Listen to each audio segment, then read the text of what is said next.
welcome to The Extra Mile. I'm Linda Boudreau.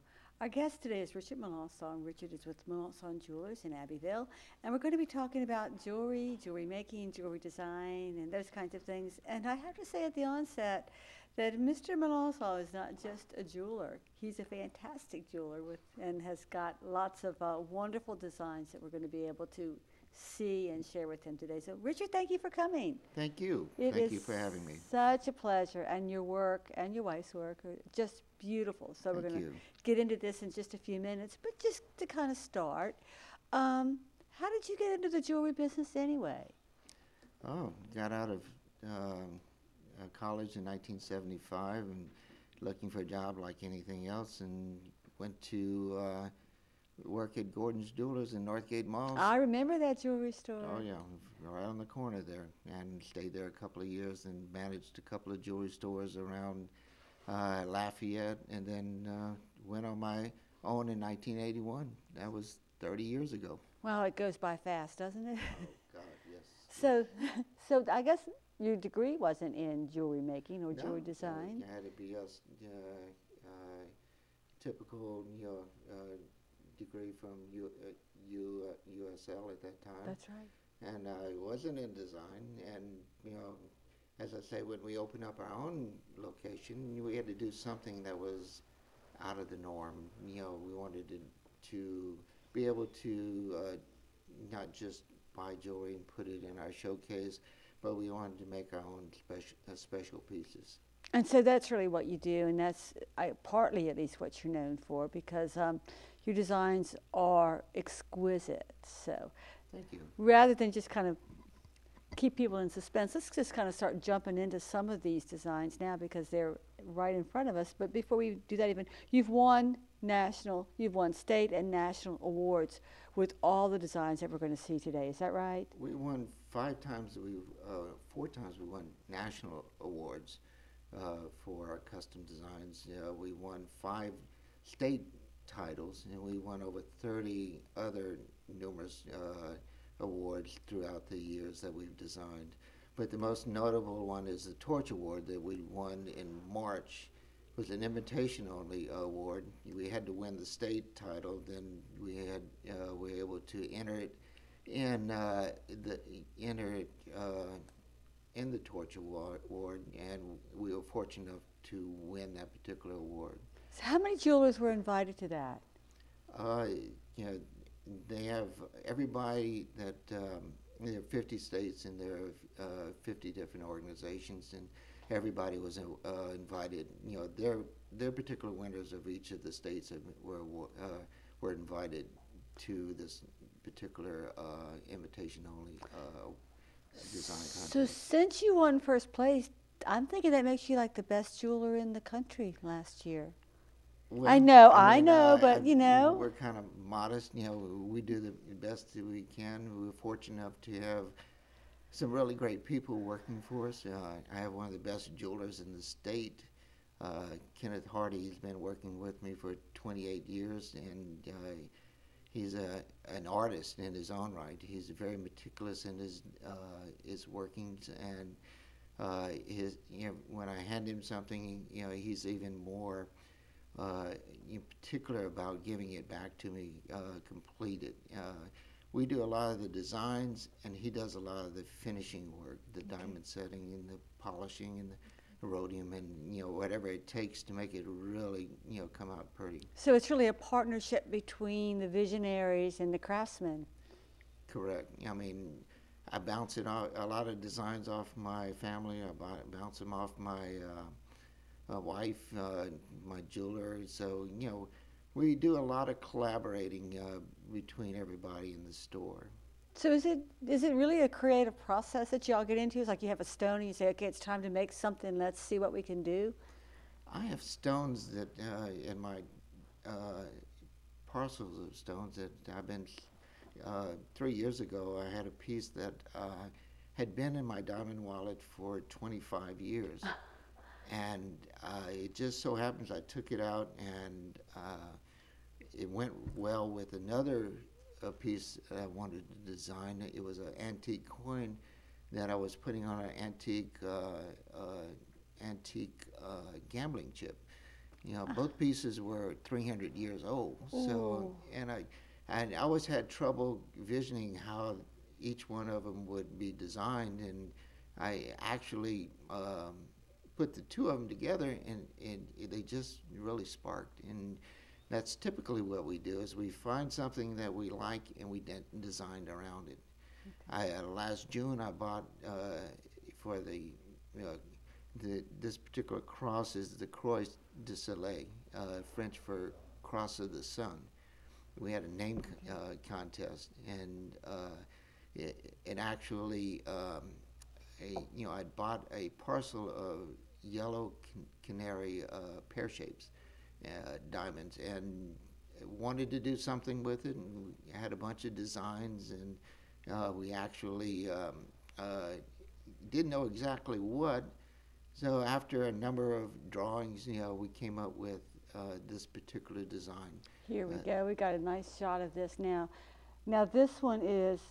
Now that's pictured as it upside down. It's more like I'll call it a weeping willow type pattern. In this one, but so that we're gonna just one quick second. We're gonna.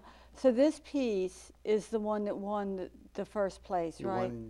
For the state of Louisiana, it won the Torch Award. Okay, so we are looking at the Torch Award winning piece here, and you were just saying that it was really built around the canary diamonds. Is that Correct. right? That was my focus. And that's what I wanted to use, and that particular way, that was my major emphasis was to do something special with those canary diamonds. They are absolutely beautiful. The way it's pictured now is as a cross, and the way it's pictured in the box is a wheat pattern, and you can wear it side to side as well, with a special chain that I made. So it's designed. This particular piece right here is designed.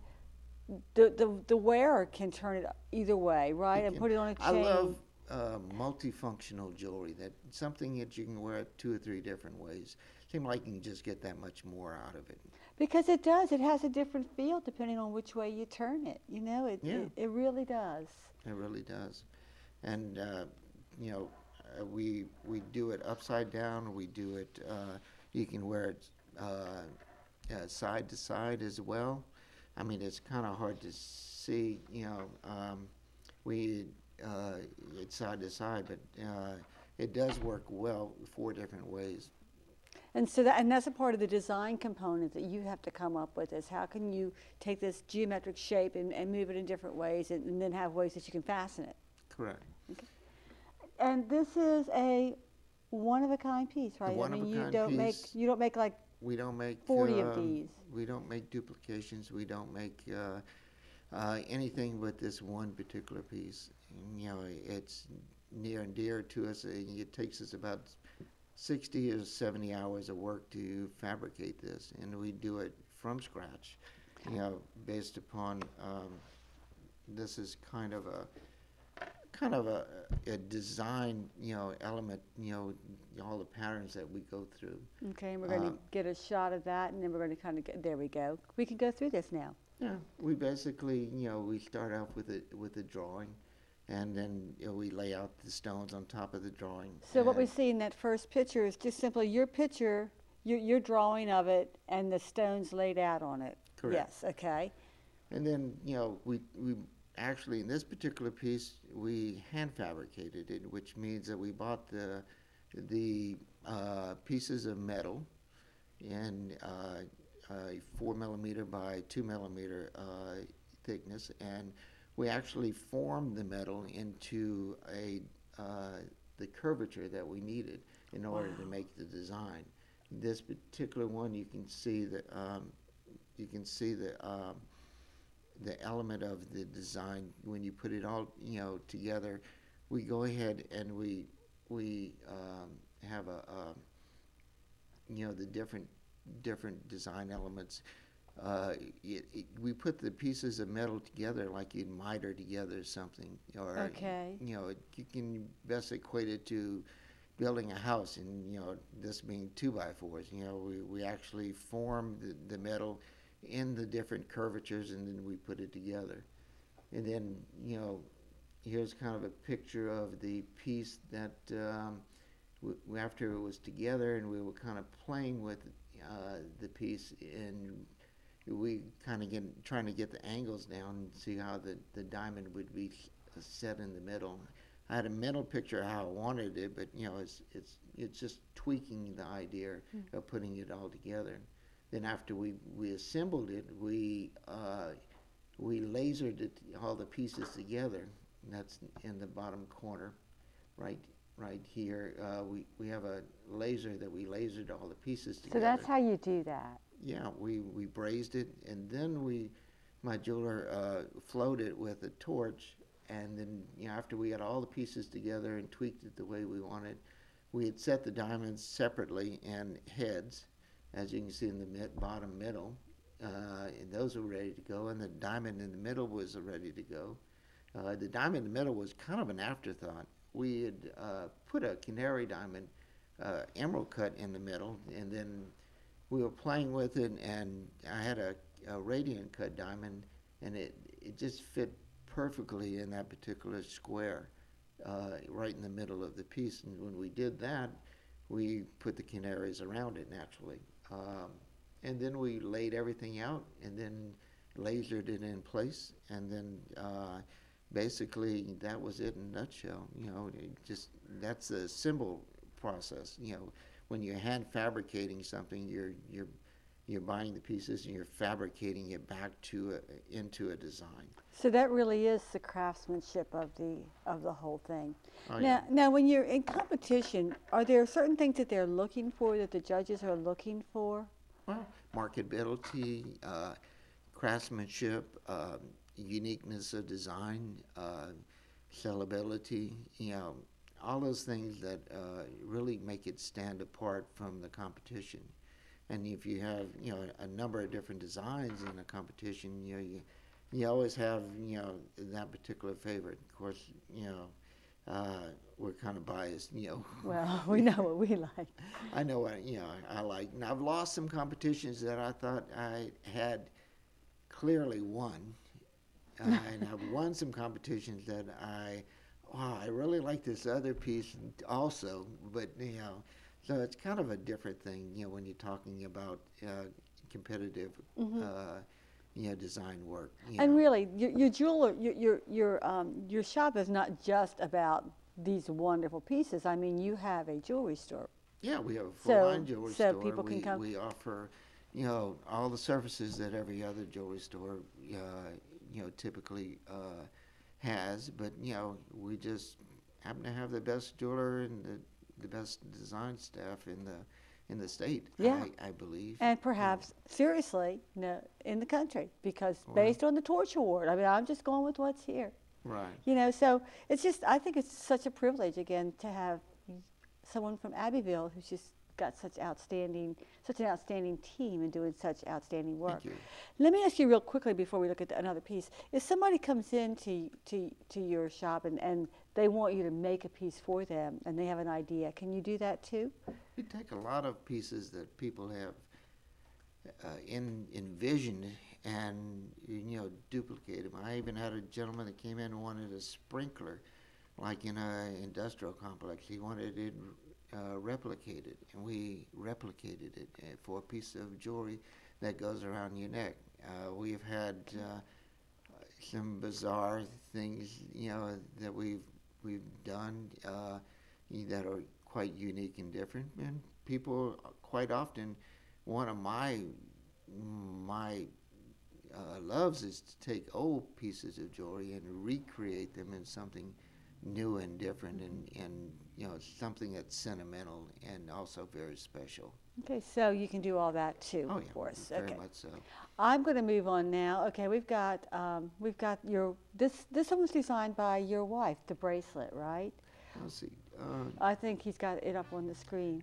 This year, my wife, which is a notable designer, and won numerous awards in her own right, designed this piece. It was a fun piece that she designed. It's called Splash. Color. Oh God, I can't Is remember. Color Me? Is it Color? Color Me. It's going to come to us. Yeah, But each of these pieces has a name. each one of these pieces does have a name. Splash of Color, I believe. Splash of Color. And we hand fabricated it from scratch out of sterling silver, several different pieces of sterling silver. And it's got a rose quartz in the middle and tourmaline, different colors of tourmaline, and it also has a tourmaline or a peridot on the outside. And she loves different elements. She, I hate to say about it, but she loves to do unique things. Something a little bit out there more than I love. Very symmetrical, and she's very asymmetrical. Right, so she likes that free-flowing kind of free-flowing, look. way out there. And sometimes I have to tell her that it's not structurally possible to do that. So but she does wonderful work in her own right. Now, and she won second, first. What did she win with this bracelet? This particular bracelet, she came in second place behind myself. So really, it's the two of you. You set the competition for each other sometimes, huh? Well, we do have this intercompany competition, but then we actually collaborate on each piece. So we're always pulling for the other person. Oh, you got to have fun with it, or it's no fun at all. Oh, That's yeah, just how that so. is. And do you sell these pieces? In actuality, the pieces have been sold and are for sale. Yes. Okay, so with the exception of the Phoenix has been sold. Okay, and the Phoenix, we're going to talk about that next. But the Phoenix is the only ring in the group, huh? Yes. So you'll design just rings, brooches, necklaces, bracelets, just all jewelry types. Right.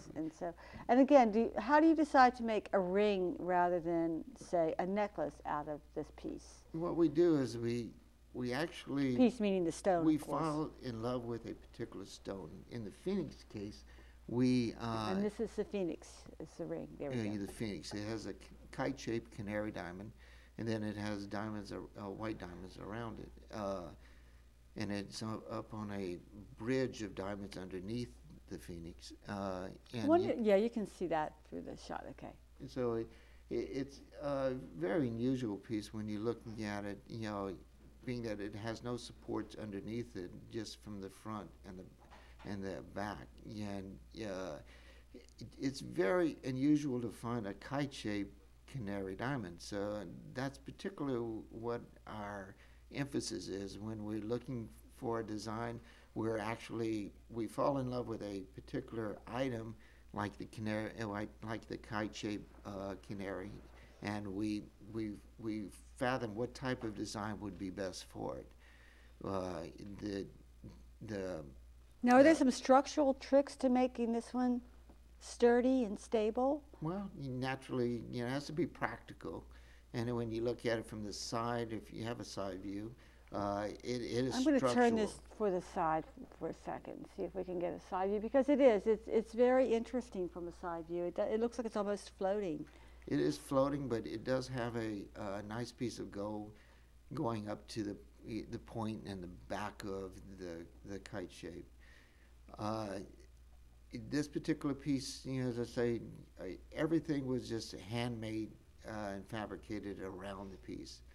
And I have more pictures of it on my website at elmjewelers.com. Okay. But of all these pieces, actually, also. But this particular piece, we won the design in August, put it out in the showcase to show it off, because it had to go to the next design competition in February.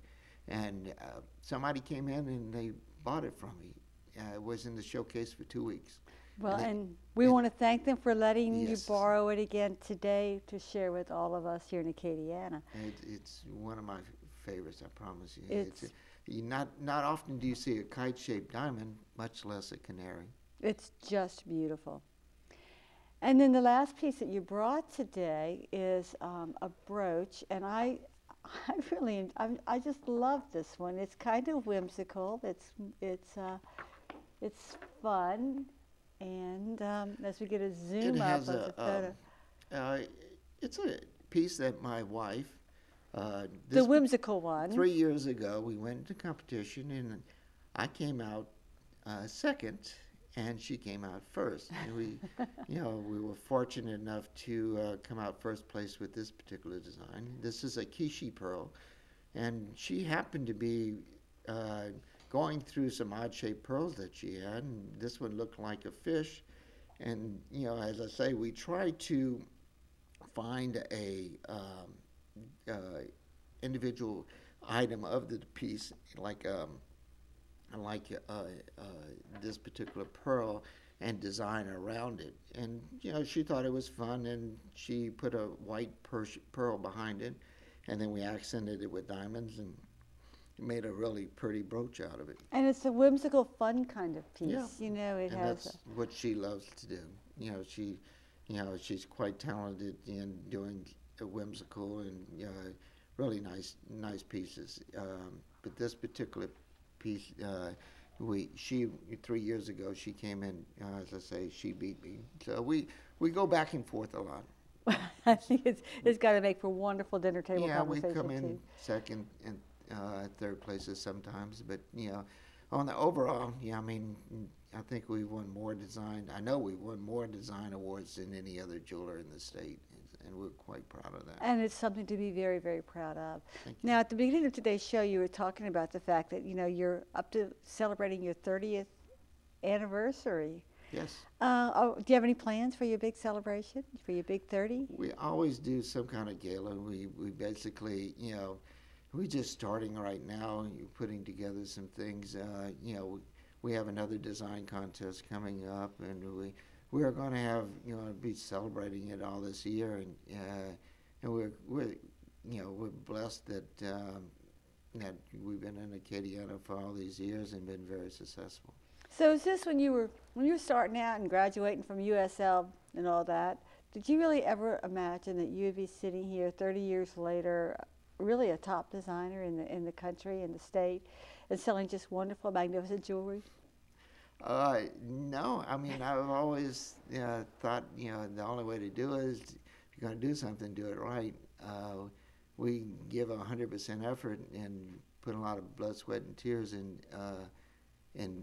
our design work and whatever we do. So, and it's hopefully has paid off for us, and we're humbled in being able to win all these awards, and we just keep putting our best foot forward, and hopefully it'll continue for us. Yeah, I don't think you have too much to worry about there. But Richard, what about youngsters coming up now? People that might look at jewelry design and manufacture or crafting. What do you think? What would you tell them? It's kind of there's a lot of design schools and a lot of jeweler schools across the country, Yeah. and it's an I would think, I call it, in my photo book, I call it the art of design. And it is an art form. It is. It is. I think it has to be, laid out and done. There's a lot of,